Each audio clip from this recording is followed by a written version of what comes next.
Welcome to Podcast Awesome, where we chat about icons, design, tech, business, and nerdery with members of the Font Awesome team. I am your host, Matt Johnson. I believe you have my stapler. That one line launched 1,000 inside jokes and one very iconic piece of office gear. But how did Milton's obsession with a red stapler lead to a design icon of its own? This is FA1, the story behind the icon. Sure, it's just a stapler, but somehow it's also a symbol of nostalgia, pent-up cubicle angst, and when an object that is that mundane ends up as a Font Awesome icon, you know there's going to be a story there. Yeah, so we're going to go all in on the red stapler. Ah, the before times. Remember the glory days of cubicle life? Padded beige walls, buzzing fluorescent lights overhead, and one's life dreams slowly fading like a toner-starved printout. Getting to work on time, you'd battle traffic just to be passed by an elderly man with a walker on the sidewalk, and you burst into the building, skip the elevator, and bound up the stairs two at a time, arriving at your desk winded but victorious at exactly 9:01. Just as you get settled, Deb from HR saunters past and gives you that look, the one that says, "We noticed." And then you queue up your TPS report and you hit print, and the office printer jams naturally. Just another magical morning in corporate paradise. Work has changed a lot since the coming of the dreaded 2020 plague, and many of us in the design and tech world now, thankfully, we have the option to work from home for all its pluses and minuses. And Font Awesome has been a remote-first company since its inception.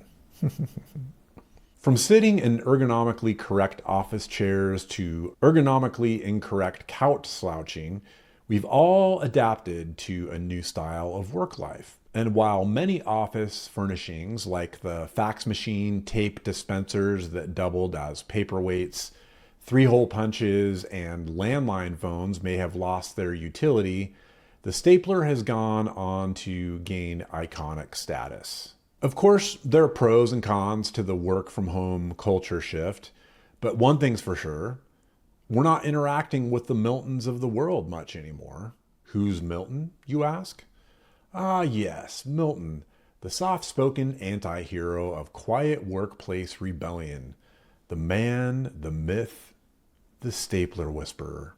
You probably know who Mike Judge is, you know, the guy who gave us Beavis and Butthead.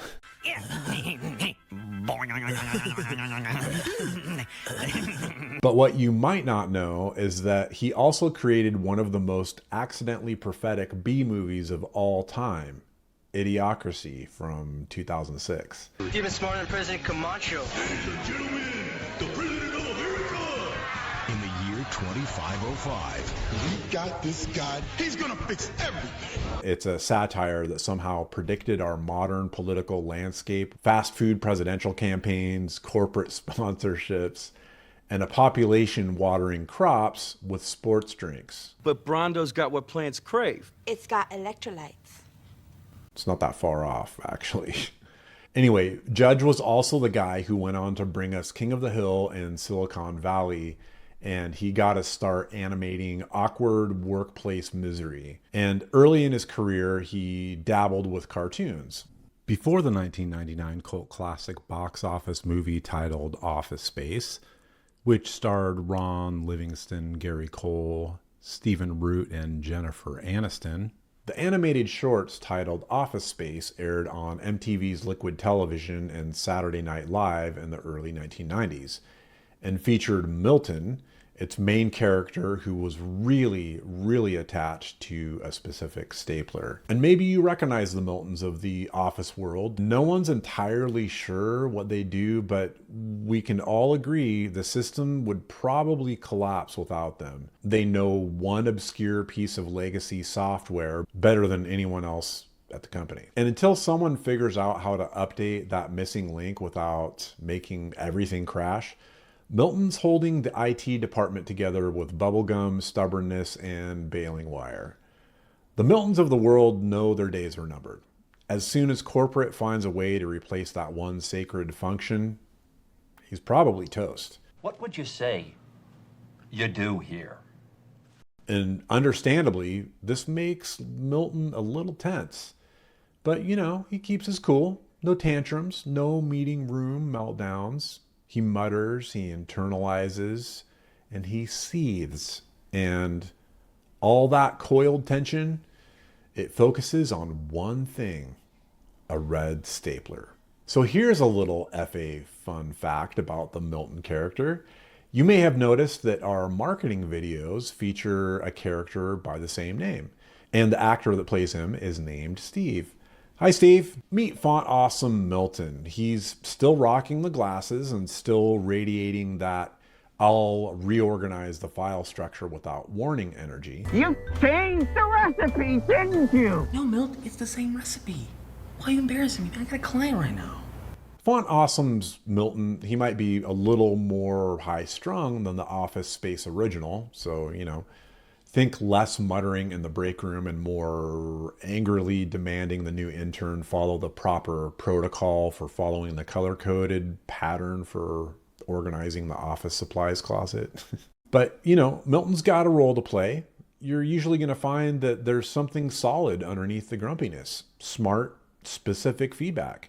And helps you build something better. So yeah, Miltons can be a little awkward, but if you're patient and actually listen, they might just show you how to make a better product. So, Miltons of the world, we salute you. From Mike Judge's spot-on spoof of the soul-sucking monotony of corporate office work life to the F.A. Milton, who's irate that you've changed the recipe, we're proud to present the stapler icon. And now, when you use our duotone stapler icon, you can recreate Milton's favorite colorway.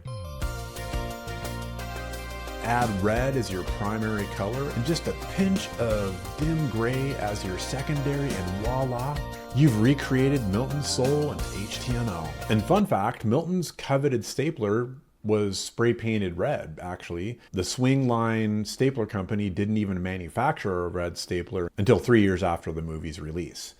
Just another example of art imitating reality. So we don't see our oddball icons in the wild that often, but we believe in you, Font Awesome community. Now's your chance. Show off your design flair. We need to talk about your flair. Really? I have 15 pieces on. Maybe you could put the stapler in your UI as a submit form button, or I don't know, use it ironically in a workplace culture HR info page.